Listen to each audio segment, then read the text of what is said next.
This is the Thayer Podcast for Thursday, September 19th, 2024.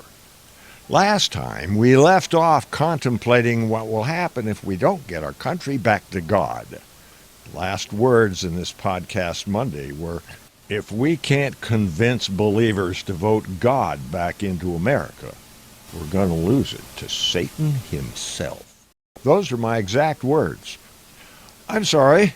I left out sharing with you exactly how we're supposed to get God back in our country. Well, if you're among those who don't know, let me explain how we got here to begin with. Years ago, Glenn Beck told us how Cloward and Piven and Saul Alinsky laid out the ways to bring America to her knees.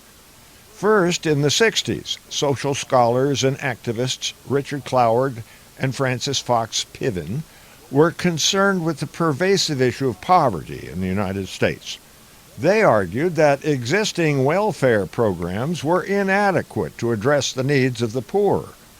And to attack the problem, they proposed to simply overload the system.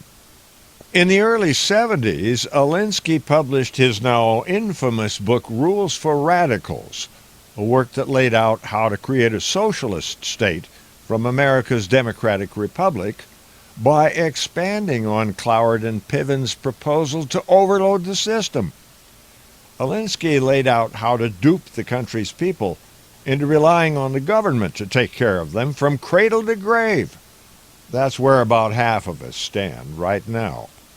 According to author Larry Kirkpatrick, as Christians, we disagree with the world the way it is, but we recognize in the Bible God's plan to grant free will forever while eliminating evil forever, and to bring into being a moral universe of unselfishness and goodness.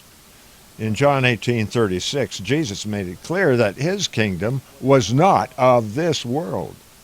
The Christian mostly keeps aloof from the strife of state versus state and focuses on embracing heaven's principles and power to live with kindness and appreciation for others. If God and his Christians take a high road, Alinsky takes the low, along with Cloward and Piven. These three people created an atmosphere that's made way for the unfettered spread of the New Age, metaphysics, and the LGBTQ movement, along with crystal healing, meditation, yoga, astrology, tarot reading, Ouija boards, and palmistry, as well as beliefs in UFOs, reincarnation, and other self-indulgences. So that's how we got to where we are today, a place where half the population hates or distrusts the other, if you actually believe the mainstream media. I'm inclined to go over the idea that we're all good at heart, and most of us would do whatever it takes to see that our neighbors, friends, and family are safe in their persons, their homes, and their circumstances.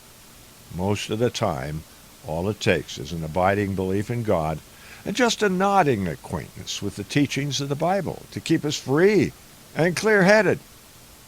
Perhaps that's where the clergy and the church come into play. We'll get into that next time. Meanwhile, improvise, adapt, overcome. Semper Fi.